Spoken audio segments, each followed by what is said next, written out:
안녕하세요. 저는 김석진이라고 합니다. 올해로 69살 한 중견 기업을 운영하고 있는 사람입니다. 제게는 남들이 부러워할 만한 사업도 있고 사회적으로 인정받는 위치에도 올라섰지만 제게 가장 자랑스러운 건 따로 있어요. 바로 제 가족입니다. 저희 가족은 아내 박은정, 아들 김규현, 그리고 딸 김지혜로 이루어져 있습니다. 아내는 평생을 가족을 위해 헌신해온 참 고마운 사람이고 아들은 제 사업을 함께 이끌며 든든한 파트너가 되어주고 있습니다. 그리고 우리 집 막내딸, 지혜는 세상에서 가장 사랑스러운 보물 같은 존재예요. 지혜는 어릴 적부터 정말 예쁘고 맑은 아이였습니다. 얼굴만 봐도 마음이 따뜻해지고 웃음이 절로 나오는 그런 아이 있잖아요. 그런데 지혜는 또래 아이들보다 모든 게 조금씩 느렸습니다. 말문이 트이는 것도, 혼자 걷는 것도, 장난감 하나에 집중하는 것도 남들보다 오래 걸리더군요. 그런 모습을 보며 저는 아직 아기니까 좀 더 지켜보자 싶었지만 아내는 뭔가 마음에 걸렸는지 늘 걱정을 놓지 않았어요. 여보, 우리 지혜가 너무 느린 것 같지 않아요? 걸음마도 늦었고 말하는 것도 또래 애들보다 한참 뒤처지는 것 같아서요. 아유, 그게 다 지혜 성격 때문이겠지. 어떤 애는 느긋하고 어떤 애는 성급한 거잖아. 우리 지혜는 그냥 차분한 아이인 거지. 그래도 제 마음이 편치가 않아요. 괜한 걱정일지라도 한번 병원에 가서 검사 받아보면 어때요? 아내가 얼마나 걱정하는지 알았기에 결국 병원에 가기로 했습니다. 검사 결과를 듣는 날 의사가 한마디 한마디 조심스레 말을 꺼내는데 가슴이 쿵 내려앉더군요. 김지혜 양은 지적장애 3급으로 보입니다. 일상생활은 가능하지만 앞으로 도움이 많이 필요할 겁니다. 아내는 그 말을 듣자마자 두 손으로 얼굴을 감싸며 울음을 터뜨렸습니다. 우리 지혜가 그렇게 힘든 아이였나요? 선생님, 다시 검사하면 안 될까요? 혹시 오진일 수도 있잖아요. 지혜가 부족하다고요? 우리 딸이요. 지혜는 그럴 리 없잖아요. 의사는 안타까운 눈빛으로 고개를 저었고 우리는 더는 묻지도 못하고 병원을 나왔습니다. 돌아오는 길, 아내는 손수건을 꺼내 얼굴을 가린 채 계속 흐느꼈습니다. 여보, 이제 어떡해요? 우리 지혜를 누가 받아줄까요? 세상 사람들이 우리 지혜를 이해해 줄까요? 그 말을 듣는 순간 제 마음 한편이 쓰라리고 무거워지더군요. 하지만 저는 울고 있을 시간이 없다고 생각했습니다. 여보, 우리가 지켜주면 돼요. 우리 딸이잖아. 남들이 뭐라고 하든 우리가 끝까지 책임지고 행복하게 만들어주면 되는 거야. 아내는 제 말을 들으며 고개를 끄덕였지만 눈물은 쉽게 멈추지 않았습니다. 그래요. 우리 지혜는 우리가 끝까지 지켜요. 절대로 혼자 두지 않을 거예요. 세상이 뭐라든 우리 지혜는 우리 보물이에요. 그날 우리는 결심했어요. 세상이 어떻게 변하든 우리 딸이 절대로 차별받거나 상처받지 않도록 최선을 다하겠다고요. 지혜가 부족한 것이 아니라 그 아이의 느린 걸음에 맞춰 세상이 함께 걸어야 한다고 믿었어요. 지혜는 여전히 참 사랑스러운 아이였어요. 느리고 서툴렀지만 그 모습이 오히려 우리 부부에게는 더욱 애틋하게 느껴졌습니다. 하지만 속으로는 한 가지 걱정이 늘 따라다녔습니다. 과연 세상이 이 아이를 받아들일까? 그 질문이 제 머릿속을 떠나지 않았습니다. 그래서 저는 지혜가 세상에서 가장 행복한 아이가 될 수 있도록 더 열심히 노력해야겠다고 다짐했습니다. 그날부터 우리 가족의 삶은 오롯이 지혜를 중심으로 돌아가기 시작했습니다. 지혜가 웃고 행복한 모습을 보는 게 제 삶의 가장 큰 목표가 되었으니까요. 우리 지혜는 가족의 사랑을 한껏 받으며 자라왔습니다. 사회에 적응하는 데 어려움이 많았지만 가족 모두가 한마음으로 지혜를 도왔지요. 아내는 하루도 빠짐없이 지혜와 함께 다니며 세상을 배우게 했고 제가 회사 일로 바쁠 때는 비서였던 최성재가 지혜를 도왔습니다. 성재는 지혜에게 친오빠처럼 다가가곤 했는데 그 모습이 참 보기 좋았어요. 그런데 어느 날 저녁 지혜가 제게 다가오더니 갑자기 말을 꺼냈습니다. 아빠, 저 성재 오빠랑 결혼하고 싶어요. 그 말을 듣는 순간 제 손에 있던 젓가락이 그만 떨어지고 말았습니다. 아내도 고개를 번쩍 들며 지혜를 바라보았어요. 지혜야, 뭐라고 했니? 성재 오빠랑 결혼한다고? 지혜는 아내의 반응에도 아랑곳하지 않고 밝게 웃으며 대답했습니다. 네, 엄마, 저 성재 오빠 정말 좋아해요. 성재 오빠도 저를 사랑한다고 했어요. 그래서 결혼하고 싶어요. 순간 제 머릿속이 복잡해졌습니다. 지혜가 누군가를 좋아하고 사랑한다고 말한 건 처음 있는 일이었거든요. 그러니 뭉클한 마음과 함께 당혹스러운 마음이 뒤섞였습니다. 지혜야, 결혼이라는 건 정말 중요한 거야. 그리고 성재 오빠가 너랑 결혼하겠다고 했다고? 지혜는 고개를 힘차게 끄덕이며 말했어요.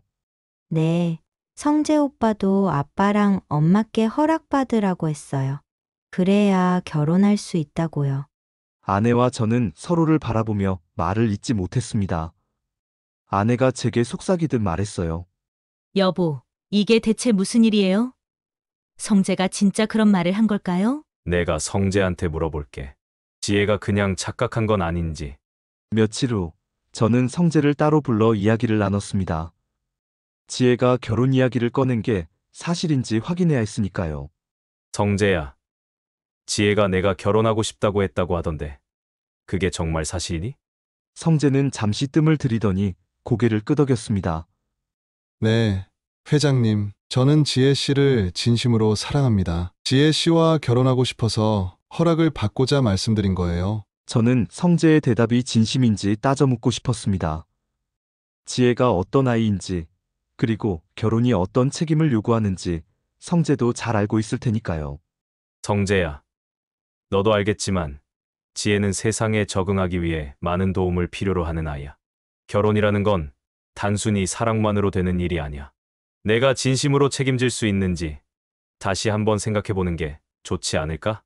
성재는 제 말을 듣고 고개를 숙였지만 단호한 목소리로 대답했습니다. 회장님, 저는 그 모든 걸 다 알고 결혼을 결심했습니다. 지혜 씨가 행복하게 살 수 있도록 제가 책임질 겁니다. 절 믿어주세요. 성재의 진지한 태도에 제 마음이 조금은 누그러졌습니다. 집으로 돌아온 뒤 아내에게 성재와 나눈 이야기를 전했지요. 성재가 지혜를 정말 사랑한다고 해. 결혼까지 생각하고 있다는데 우리가 이걸 반대하는 게 맞는 걸까? 아내는 걱정스러운 얼굴로 잠시 생각에 잠기더니 조심스레 말을 꺼냈습니다. 여보, 지혜가 처음으로 사랑한다고 말했어요. 그걸 생각하면 우리가 억지로 막는 게 오히려 지혜에게 상처를 줄 수도 있지 않을까요? 결국 우리는 딸의 행복을 위해 성재와의 결혼을 허락하기로 결심했습니다. 내심 불안했지만 지혜가 사랑하는 사람과 함께할 수 있도록 길을 열어주는 것이 부모로서의 도리라고 믿었어요. 그날 밤 지혜에게 이 사실을 전하자 지혜는 눈이 반짝이며 웃었어요. 아빠, 엄마 정말 고마워요. 저 성재 오빠랑 꼭 행복하게 살게요. 그 밝은 미소를 보니 가슴 한구석이 찡하더군요. 딸이 세상에서 가장 행복한 삶을 살길 바라며 우리는 결혼 준비를 시작했습니다. 부모로서 큰 결심이었지만 지혜가 웃는 모습을 보는 것만으로도 모든 것이 다 괜찮을 것 같았지요. 지혜와 성재의 결혼을 허락한 후 우리 부부는 곧바로 상견례 자리를 마련했습니다. 아내와 저는 성재의 어머니 미네란 씨를 처음 만나게 된다는 생각에 긴장과 기대가 뒤섞여 있었어요. 성재가 워낙 책임감 있고 성실한 모습을 보여줬기에 그의 어머니 역시 좋은 분일 거라 믿고 싶었지요. 상견례 장소는 제가 자주 가는 호텔 레스토랑이었는데 미네란 씨는 약속 시간보다 15분이나 먼저 와 있더군요. 깔끔하게 차려입은 그녀는 우아한 미소로 우리를 맞이하며 공손히 인사했습니다. 회장님, 사모님 이렇게 뵙게 돼서 정말 영광입니다. 우리 성재가 이렇게 훌륭한 분들과 가족이 되다니 제가 얼마나 기쁜지 몰라요. 아이고, 저희가 더 감사합니다. 성재가 우리 지혜를 아껴주고 사랑해줘서요. 미네란 씨는 대화가 시작되자마자 우리 지혜를 끊임없이 칭찬했어요. 지혜 씨를 처음 봤을 때부터 느꼈지만 정말 순수하고 예쁜 아가씨더라고요. 저희 성재가 복이 많은 거죠.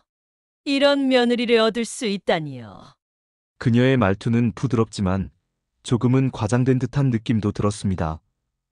그렇지만 딸을 이렇게 칭찬해주니 기분이 나쁘지는 않았지요. 아내도 미소를 지으며 대화에 참여했습니다.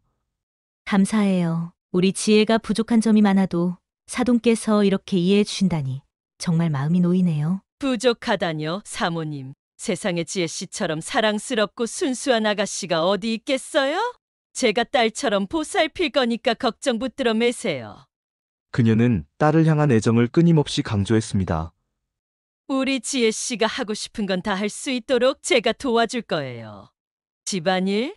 그런 건 제가 다 할게요.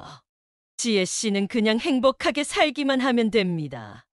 그 과도한 태도에 저는 속으로 조금 의아했지만 겉으로는 웃으며 맞장구 쳤습니다. 사돈께서 그렇게 말씀해 주시니 감사합니다. 우리 딸이 새로운 가정에서도 잘 적응할 수 있을 것 같아 안심이 됩니다. 아내는 살짝 감동한 듯 보였어요. 딸을 곁에 두고 평생 돌봐야 한다고만 생각했던 우리에게 사돈의 따뜻한 말은 큰 위로가 되었습니다. 우리 지혜가 어려서부터 늘 손이 많이 갔어요. 그래서 부모로서 늘 곁에 있어줘야 한다고 생각했는데 사돈께서 이렇게 따뜻하게 대해주시니 정말 고맙습니다. 아이고, 사모님. 그런 말씀 마세요. 우리 지혜 씨는 이제 제가 모실 거예요. 제가 얼마나 잘할지 기대하셔도 좋아요. 그날 상견례는 순조롭게 진행되었습니다. 미네란 씨는 대화 내내 딸을 칭찬하며 우리 부부에게 끊임없이 신뢰를 심어주려 애썼어요. 하지만 상견례가 끝난 뒤 집으로 돌아오는 길, 아내는 작은 의문을 털어놓았습니다. 여보, 사돈 참 좋은 분 같긴 한데 뭔가 너무 과하지 않았어요? 꼭 우리 마음을 사려는 것처럼요. 나도 조금 그렇게 느끼긴 했어. 그래도 지혜를 그렇게까지 아껴준다고 하니 나쁜 건 아니잖아. 지혜가 행복하게 살 수 있으면 그걸로 된 거지. 아내는 고개를 끄덕이면서도 무언가 씁쓸한 기색이었어요. 그렇죠. 지혜가 정말 행복하다면야 저도 바랄 게 없어요. 그날 저녁 지혜는 설렘 가득한 얼굴로 우리를 기다리고 있었습니다. 아빠, 엄마, 오늘 상견례 어땠어요? 성재 오빠 엄마 좋으신 분이죠? 아내는 환하게 웃으며 대답했지요. 그래, 정말 좋은 분 같더라. 지혜야, 앞으로 행복하게 잘 지낼 수 있을 거야. 성재 오빠도 잘하고 사돈도 잘할 테니 걱정 말아라. 너만 행복하면 아빠는 다 괜찮다. 지혜는 부모님이 결혼을 응원해준다는 사실에 한껏 기뻐하며 웃었습니다. 그 미소를 보며 저는 다시 한번 다짐했습니다. 우리 딸이 새로운 가정에서도 늘 웃을 수 있길. 하지만 아내의 말처럼 미네란 씨의 과한 태도가 마음 한구석에 걸리기도 했습니다. 이 결혼이 정말 우리 딸에게 행복만을 가져다 줄 수 있기를 바라며 저는 딸의 앞날에 더 많은 관심과 애정을 기울이기로 했습니다. 지혜와 성재의 결혼식 날, 저와 아내는 눈물을 쏟을 뻔했습니다. 지혜가 순백의 웨딩드레스를 입고 수줍게 웃으며 성재 옆에 서 있는 모습이 얼마나 사랑스럽던지요. 아내는 손수건을 손에서 놓지 못하며 연신 눈물을 훔쳤습니다. 여보, 우리 지혜가 이렇게 커서 시집을 가다니 믿기질 않네요. 정말 잘 살 수 있을까요? 걱정 마. 우리 지혜, 성재가 곁에서 잘 챙길 거야. 이제부터는 우리가 조금씩 손을 놓고 지혜를 믿어줘야지. 지혜는 행복해 보였고 성재도 듬직하게 곁을 지키고 있었습니다. 그래서 우리는 지혜가 새로운 가정을 꾸리며 부족함 없이 살길 바라는 마음으로 최선을 다해 결혼 준비를 했습니다. 고급 아파트를 마련해 주었고 가구 하나하나도 딸이 원하는 대로 골랐습니다. 주방 살림부터 거실 장식품까지 부족한 것 없이 채워주었어요. 새 차도 한 대 사주었죠. 딸이 새로운 출발을 완벽하게 할 수 있도록 준비를 마쳤다고 생각했지만 솔직히 말해 제 마음 한편은 허전했습니다. 결혼 후 몇 주 동안은 딸과 사위가 잘 지내는지 확인하고 싶어서 종종 아파트를 방문했습니다. 혹시 불편한 건 없는지 보러 왔다는 핑계를 대며 말이죠. 지혜는 저희가 방문할 때마다 반갑게 맞아줬습니다. 아빠, 엄마, 우리 집에 오니까 너무 좋아요. 오늘도 밥 같이 먹고 가세요. 우리 딸 밥 잘 챙겨 먹고 있지. 성재가 잘 챙겨줘야 하는데. 네, 엄마, 성재 오빠가 잘해줘요. 그 밝은 웃음을 보니 마음이 한결 놓였습니다. 하지만 어느 날 성재가 제게 따로 할 말이 있다고 찾아왔습니다. 그의 말은 예상 밖이었지요. 아버님, 사실 제가 이런 말씀을 드려도 될지 모르겠지만 지혜가 독립된 삶을 살아야 하니 부모님께서 너무 자주 오시지 않는 게 좋을 것 같습니다. 순간 마음이 철렁 내려앉았습니다. 딸을 멀리하는 듯한 말로 들렸거든요. 저는 차분히 물었습니다. 독립된 삶이라음. 내 말도 맞긴 하구나. 그런데 지혜가 부모님과 거리가 멀어지면 외로워하지 않을까?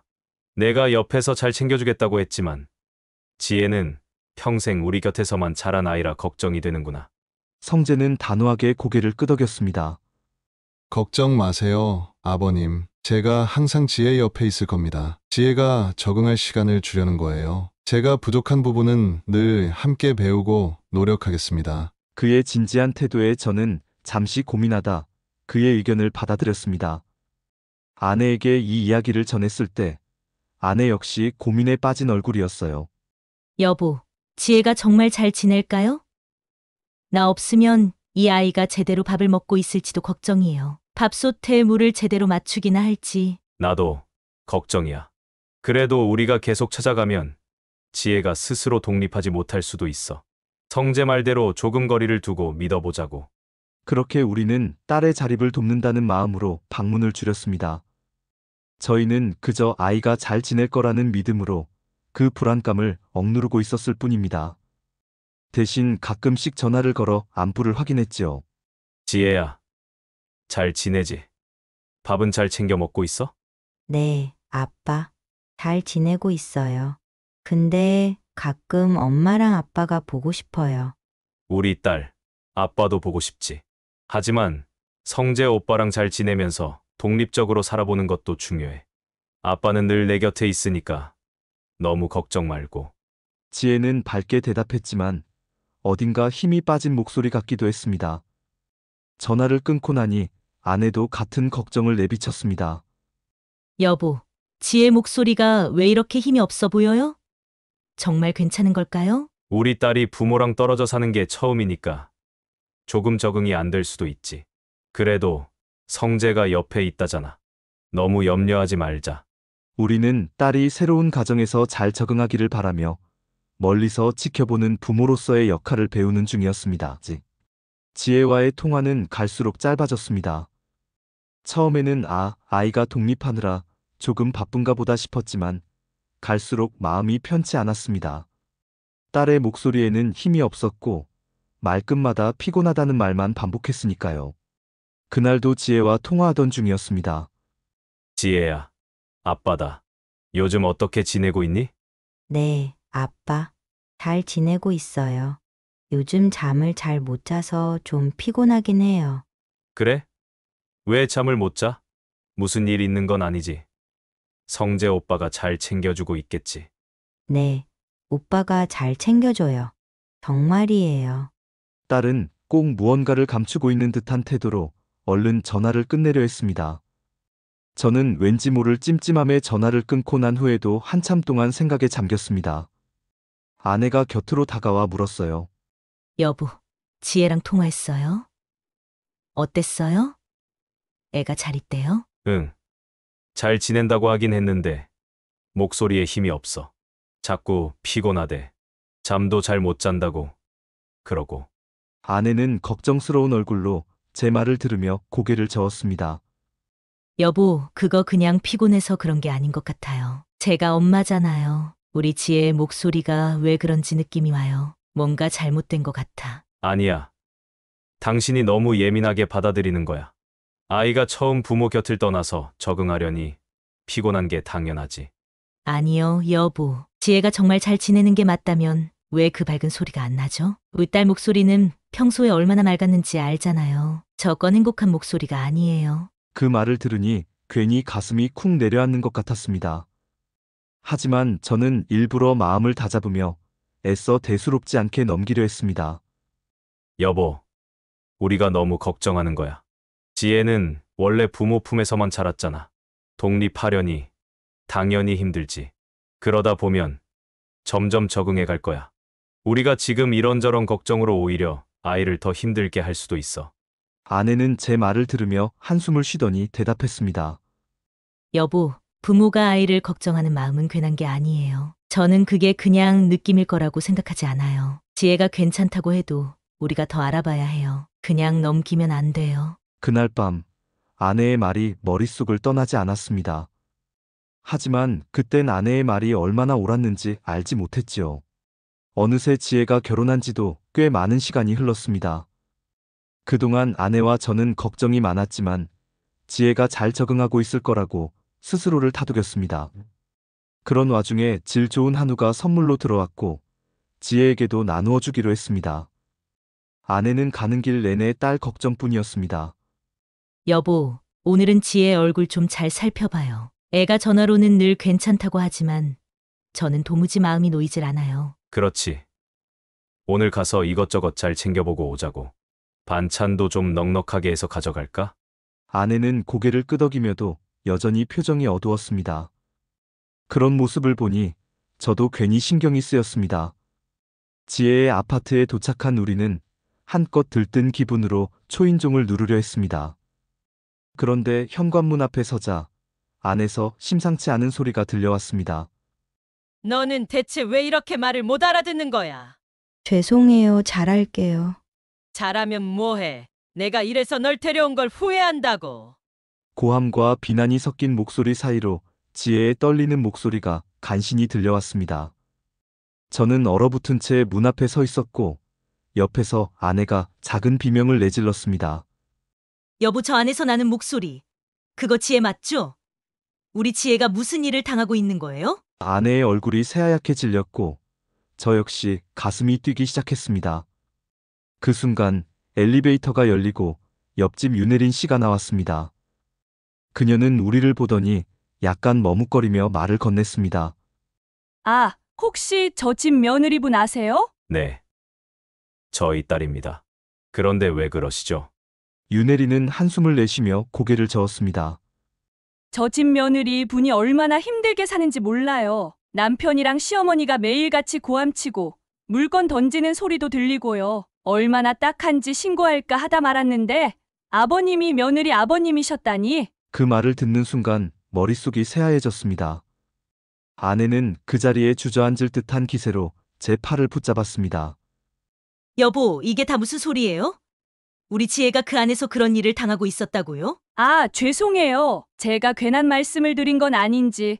그래도 하루가 멀다 하고 저렇게 싸우는 소리가 들리니 그냥 지나칠 수가 없었어요. 저는 말도 안 되는 소리를 들은 것처럼 멍해졌습니다.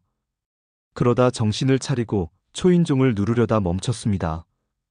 가슴속에 화가 끓어오르면서도 머릿속으로는 문제없이 확인하고 나올 수 있을까라는 생각이 교차했습니다. 여보, 그냥 안에 들어가 봐요. 이대로 놔두면 안 될 것 같아요. 결국 저는 문을 두드렸습니다. 안에서 고함 소리가 뚝 끊기더니 잠시 뒤 사위 성재가 문을 열었습니다. 그는 어색한 웃음을 띤 채 우리를 보며 물었습니다. 아버님, 어머님, 여기 웬일이세요? 연락도 없이 오셔서. 지혜는 어디 있나? 안에 있는 거지? 성재는 눈동자가 흔들렸지만 곧 침착한 척하며 대답했습니다. 아, 지금 어머니랑 같이 외출했어요. 집에 없는데. 그 말에 저는 도저히 참을 수 없었습니다. 성재야, 너 지금 거짓말하는 거냐? 지혜가 없는데 왜 방금까지 그 집에서 소란스러웠는지 설명해봐. 성재는 제 시선을 피하려는 듯 입술을 깨물었습니다. 저는 더 이상 지체할 수 없다 생각하고 문을 밀치고 들어갔습니다. 작은 방에서 웅크리고 앉아있는 지혜를 발견했을 때 제 마음은 무너졌습니다. 얼굴과 팔에 멍이 선명한 딸을 보는 순간 분노가 치밀어 올랐고 저와 아내는 충격에서 벗어나지 못했습니다. 아내는 지혜를 부둥켜 안고 눈물을 흘리며 물었습니다. 지혜야, 대체 이게 무슨 일이야?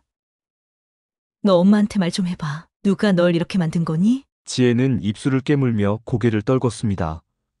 한마디도 하지 못하는 모습이 오히려 더 마음을 찢어놓더군요. 그 순간 옆에 서 있던 미네란이 변명을 늘어놓기 시작했습니다. 사돈, 이건 큰 오해세요. 제가 그저 지혜를 좀 다그친 것뿐인데 아이가 예민해서 그런가 봐요. 그 말을 듣는 순간 저는 참을 수 없었습니다. 다그쳤다고요? 우리 딸 얼굴에 남몽도 다그치는 과정에서 생긴 겁니까? 대체 무슨 자격으로 우리 딸을 손대신 거죠?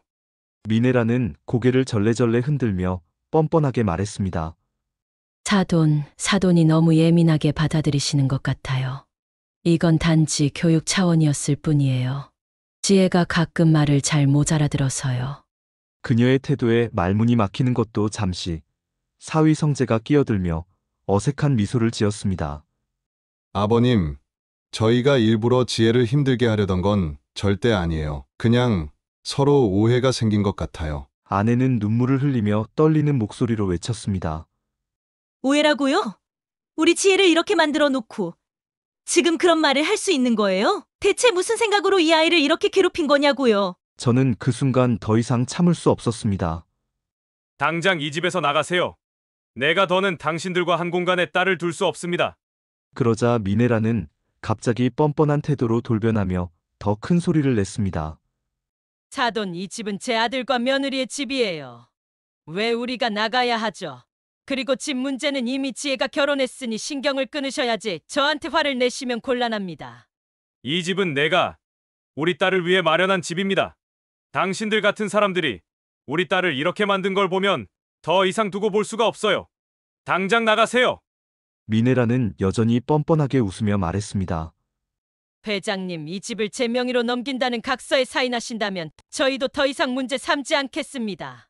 그렇지 않으시면 이 문제 저도 가만히 넘어가진 않을 겁니다. 그녀의 뻔뻔한 태도에 손이 떨릴 정도로 화가 났습니다.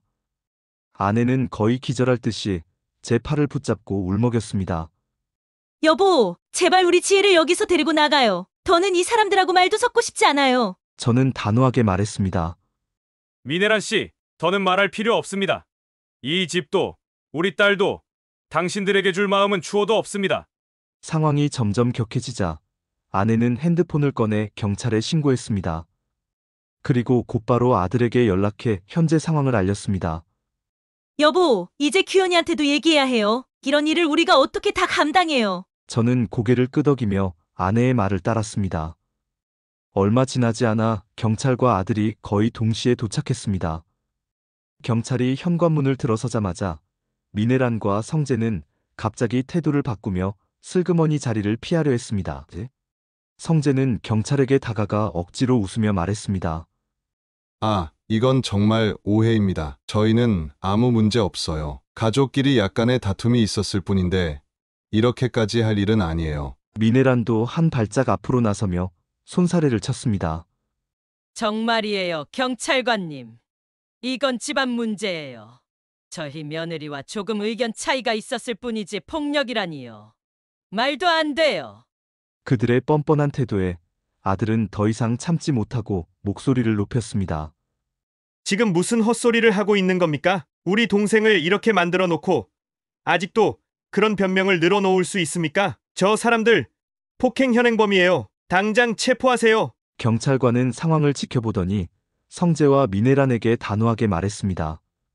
두 분, 현재 폭행 혐의로 신고가 접수됐습니다. 협조해 주시죠. 성재는 잔뜩 당황한 채 손을 들었지만 미네란은 끝까지 고집을 부렸습니다. 폭행이라니요. 이건 집안일이라고요. 경찰이 집안 문제에 개입하는 게 맞습니까? 경찰은 그녀의 말을 무시한 채 성재와 미네란을 현행범으로 체포했습니다. 그제야 미네란은 버둥거리며 외쳤습니다. 지혜야, 내가 뭐라도 좀 말해봐. 너도 내가 잘해준 거 알잖아. 하지만 지혜는 고개를 떨군 채 한마디도 하지 않았습니다. 아내는 지혜를 꼭 끌어안고 흐느끼며 말했습니다. 이제 됐어. 지혜야, 엄마가 널 여기서 데리고 나갈 거야. 다시는 이런 일 겪지 않게 할게. 아들은 경찰차에 실려가는 성재와 미네란을 보며 이를 악물고 말했습니다. 아버지, 어머니, 절대 이 일 그냥 넘어가지 않을 겁니다. 우리 지혜를 이렇게 만든 죄, 끝까지 법의 심판을 받게 해야 해요. 그날의 사건은 우리 가족에게 깊은 상처를 남겼지만 저는 분명히 결심했습니다. 지혜를 더는 이런 고통 속에 두지 않겠다. 그리고 반드시 끝까지 책임을 묻겠다. 사건이 벌어진 후 우리 가족은 큰 충격에 휩싸였습니다. 하지만 아들은 더 이상 감정에만 휘둘리지 않고 철저히 상황을 파헤쳐야 한다며 단호하게 나섰습니다. 아들은 동생 지혜가 겪은 고통과 성재, 미네란의 진짜 속내를 밝혀내기 위해 회사법무팀장 정세윤을 찾아갔습니다. 정 팀장은 우리 회사의 가장 믿음직한 인재 중 한 명이었고 그동안 여러 복잡한 문제를 해결해 온 능력 있는 사람이었습니다. 정 팀장님, 제 동생이 당한 일이 너무 끔찍합니다. 성재와 그의 어머니가 지혜를 학대하고 이용해 먹은 게 분명해요. 이 사건을 제대로 파헤쳐 주셨으면 합니다. 대표님, 말씀만 하세요. 필요한 건 무엇이든 조사해서 철저히 밝혀내겠습니다. 정 팀장은 바로 조사에 착수했습니다.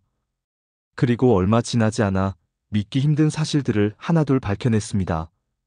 그녀가 가져온 자료를 보며 아들은 분노를 감추지 못했습니다.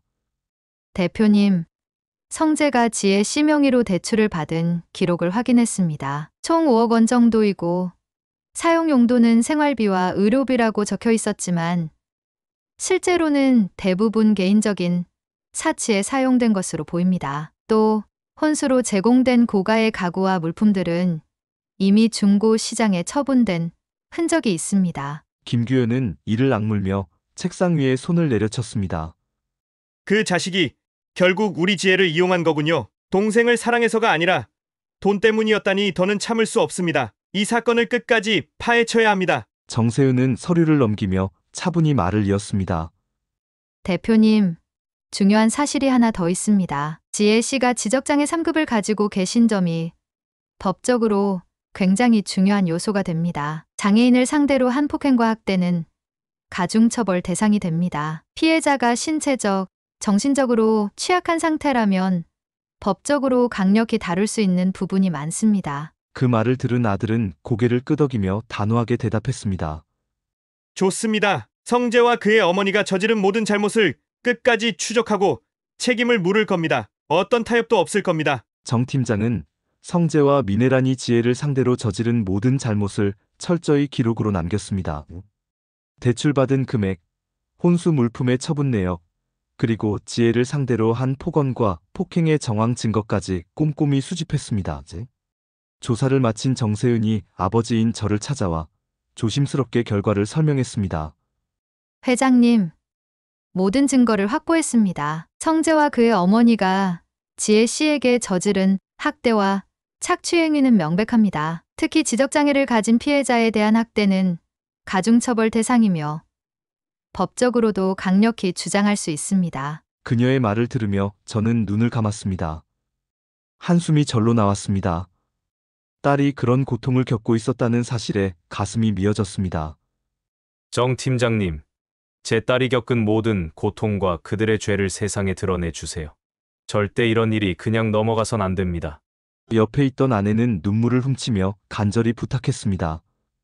우리 딸이 그토록 힘들어했는데 우리가 몰랐던 걸 생각하면 마음이 찢어져요. 이제라도 그 사람들 반드시 법의 심판을 받게 해주세요. 그날 이후 법적 대응은 빠르게 진행되었습니다. 정세윤 팀장이 수집한 자료들은 성재와 미네란의 악행을 낱낱이 밝혀내는데 큰 역할을 했습니다. 조사를 통해 드러난 성재의 행동은 더더욱 충격적이었습니다. 딸의 이름으로 대출받은 거액, 처분된 혼수 물품들, 그리고 지속적인 폭언과 폭행까지 모든 것이 법의 심판을 피할 수 없는 확실한 증거로 남았습니다. 그 후 우리는 형사 고소와 민사 소송을 동시에 진행했습니다.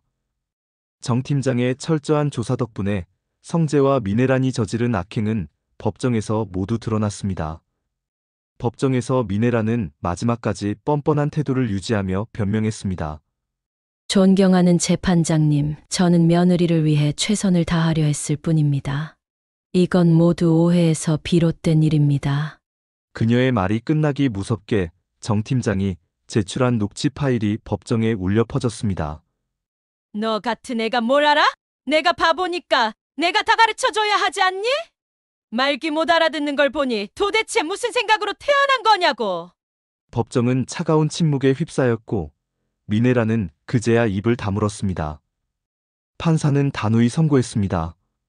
피고인 성재와 미네라는 지적장애를 가진 피해자를 상대로 한 학대와 재산 착취, 지속적인 폭언과 폭행 등으로 중대한 피해를 입혔습니다. 이에 본 법정은 피고들에게 그들의 죄질이 극히 나쁘다고 판단해 엄중한 처벌을 내렸습니다. 재판이 끝난 뒤 미네란이 제 앞에 무릎을 꿇고 울부짖었습니다. 회장님, 제발 한 번만 용서해 주세요. 이제 저희에겐 아무것도 남지 않았습니다. 잘못했습니다. 한 번만 기회를 주세요. 저는 냉정하게 그녀의 말을 끊었습니다. 미네란 씨, 당신이 아무것도 남지 않게 된 건 당신의 선택입니다. 우리 딸이 받은 고통을 생각하면 이 정도로 끝내는 것도 과분한 겁니다. 미네란은 고개를 떨구며 중얼거렸습니다. 모든 걸 잃었어요. 왜 이렇게까지 하시는 겁니까? 그렇게까지 한 이유? 우리 딸이 당신들에게 받은 고통의 만분의 1이라도 느껴보시라고요. 그날 이후 성재와 미네라는 모든 재산을 잃고 빚더미에 앉게 되었습니다. 뿐만 아니라 법적 실형에 벗어날 수 없었습니다. 장애를 가진 불쌍한 아이를 학대한 죄값을 받아야만 했습니다. 지혜는 성재와 미네란에게서 벗어났지만 여전히 마음 깊은 곳에서 고통의 흔적을 품고 있었습니다. 학대받으며 쌓인 상처와 두려움은 쉽게 사라지지 않았지요. 그런 지혜를 위해 아내와 저는 심리 상담을 적극적으로 알아보기 시작했습니다. 아내는 온종일 인터넷을 뒤지고 지인들에게도 추천받으며 상담 전문가를 찾았습니다. 그러던 중 아내가 저를 불렀습니다. 여보, 여기 이분 어때요? 장애인 심리 상담 쪽으로 굉장히 유명한 분이래요. 장애인분들과 그 가족들의 마음을 회복시킨 사례가 많다네요. 좋아. 보이네. 지혜가 안정을 찾으려면 이런 분의 도움이 필요할 것 같아. 한번 연락해봐. 그렇게 해서 한지민 박사를 만나게 되었습니다.